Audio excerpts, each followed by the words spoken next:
Hello, welcome back to Marathon Man, where I'm going through Doctor Who from the very beginning, and you join me as we begin Season 3, and the Doctor, Vicki and Steven get real chumbly with some Amazonian warriors. Not even sorry.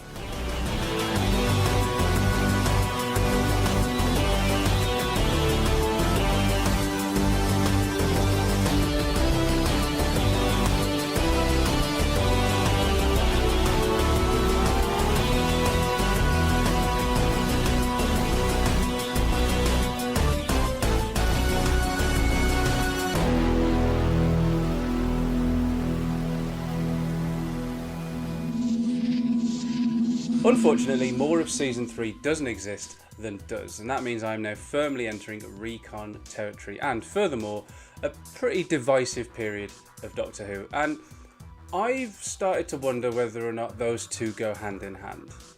While opinions on individual stories may differ, I've always been under the impression that there seems to be a general consensus that the first two seasons are pretty consistent, and that it's here where opinions start to splinter and differ. And is this down to having to wade through so many reconstructions? Right now, as I'm about to begin this particular stretch, I think it might be. After all, just over 2/3 of this season are missing, so how can a consensus be reached? And while I know a lot of us are very forgiving of those reconstructions, there is absolutely no way that we can all draw the same conclusions. And while it might seem silly to put it so simply, there it is, not existing can seriously hinder your legacy.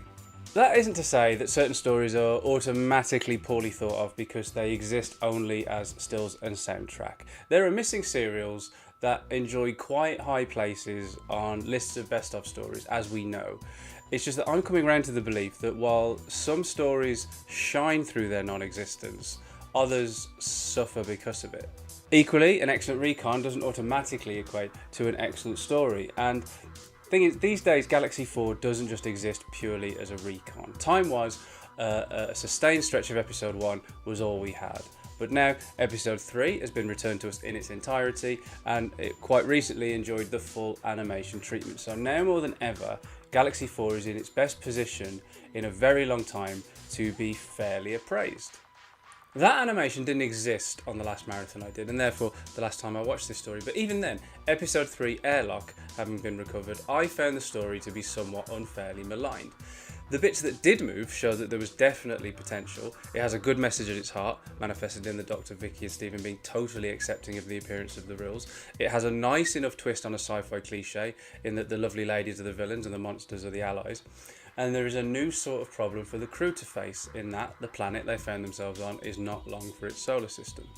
So whether you choose the recon or whether you choose the animation, it feels like Galaxy 4 is enjoying something of a renaissance after being, if not derided, then slightly discarded.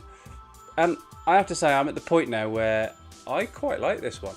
A lot can be made out of whether the Drahvins, being the villains, could be seen to be progressive or regressive. Here, we've got a society where women are the dominant sex. That can only be a good thing, right? Especially as this was made in the 60s. One step forward. However, they are automatically the villains, and they enslave and kill all men because they're inherently evil, and that's what would happen if women became the dominant sex. Is that one step forward and two steps back? Now, both I think could be valid readings on the surface, but I actually think that might be to subscribe to the sort of gender stereotyping that this story seems to want you to avoid. The idea that the alien monsters are the good guys and the pretty women who turn Steven's head turn out to be the bad guys point, I think, to certainly progressive intentions, at least on the part of the script. And I don't think it's saying that women are inherently evil, it's saying that the Drahvins are. And yeah, okay, so you could read it as if to say, oh, well, are the women automatically the villains because the writer thinks they're inherently evil? I don't think that's the case. I think it's more progressive in that they've just decided to let women be gits, basically, which doesn't even happen that much these days. So the fact that it happened in the 60s, I do think it means that Galaxy 4 is more enlightened than it might first appear. If the message at the heart of the story is to look beyond appearances, then we also have to do that with the gender that the villains happen to be. Now, what's more important is not that the Drahvins are women, it's that the Drahvins are bastards.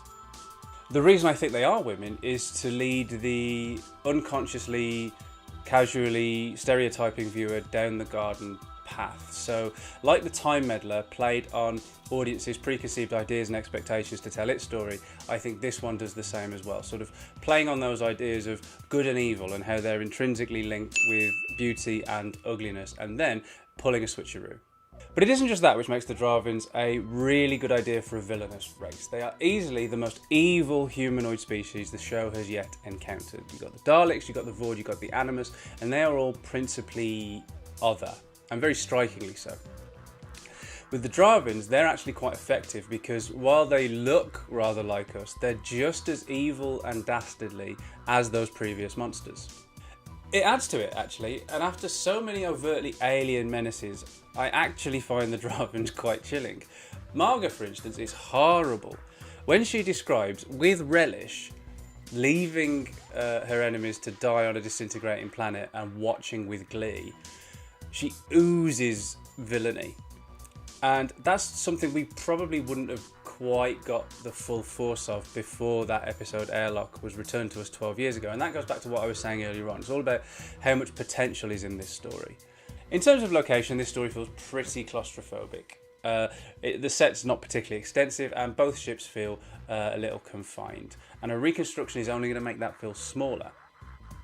Especially when there's, maybe not so much material to go on to make one. So what we need is to see these performances because they're going to help the story expand and breathe. And I'd never heard anything wrong with them before or seen anything wrong with them in the surviving snippets of that first episode. So I'd never really laid this story's relatively poor reputation at the hands of the performances. And then when Airlock came back, and you saw more of those performances, it seemed to me like the cast worked really well. But what it did suggest to me was that through what was left missing of Galaxy 4, we're being robbed of what might make this story work on its optimum level. Having it animated, while glorious and wonderful, and allowing more people to experience Galaxy 4 and giving us a previously missing Season 3 story on our shelves, doesn't quite remedy that, in my opinion. It makes for a less static experience than the reconstructions, but more than some other missing stories, I think Galaxy 4 will always suffer a little bit by not being complete. Marco Polo is entirely missing, but what we have manages to somehow transcend that. Marco Polo is still an excellent story despite not existing, whereas Galaxy 4 being a really great story will always feel ever so slightly out of reach, whether or not we've got the animations or the reconstructions. I think until Galaxy 4 comes back in its entirety, which obviously it might never do, but without that I don't think we'll ever be able to fully appraise it, sort of in the way that we can other reconstructions. I don't know, I feel like even though we've got a lot of other missing stories, we have a handle on them better than we do on Galaxy 4. When Airlock came back, it changed a lot of people's perceptions of the story because they'd imagined it entirely differently. So, the same could be said of episodes 2 and 4 and the remainder of episode 1. Galaxy 4, even though we've got a brilliant animation, I'm very grateful for it, I think Galaxy 4 will always feel more diminished than other missing stories do. Beginning this story and breaking the seal on Season 3, it's hard not to feel that there's very little novelty at the moment. After 2 seasons, Doctor Who is running out of hiding places should it come up short. Season 2 was the programme further finding its feet and beginning to stride. It was surer of itself, surer. It was more confident, and maybe that was at the expense of Season 1's doe-like, naive, though really beguiling charm. It's just that now at this point I do think that the viewers are less likely to take prisoners if they find themselves underwhelmed by a story.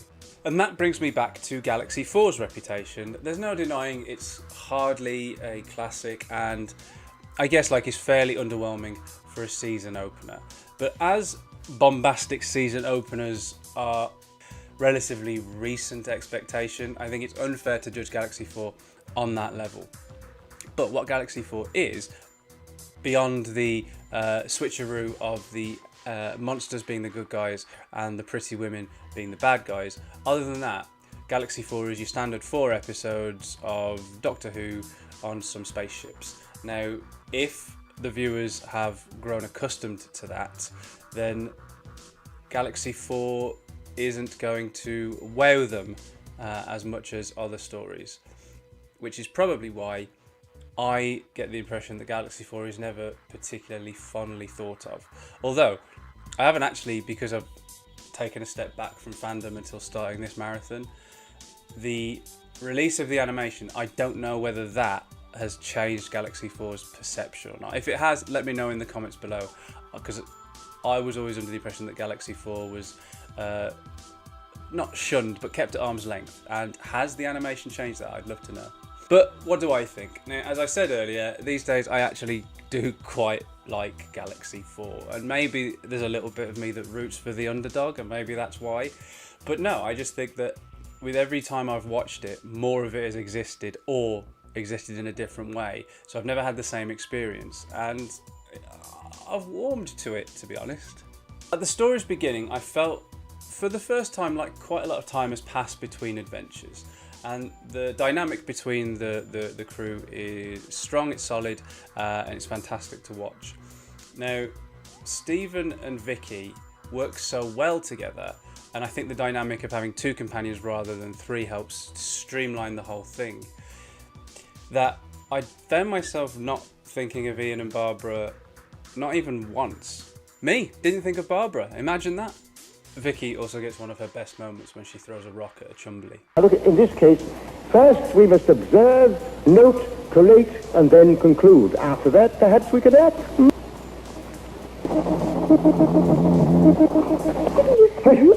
They only pick up sounds in front of them. If we keep immediately behind them, they won't know we're there. Yes, you may appear to be right, but it's dangerous and it's very risky.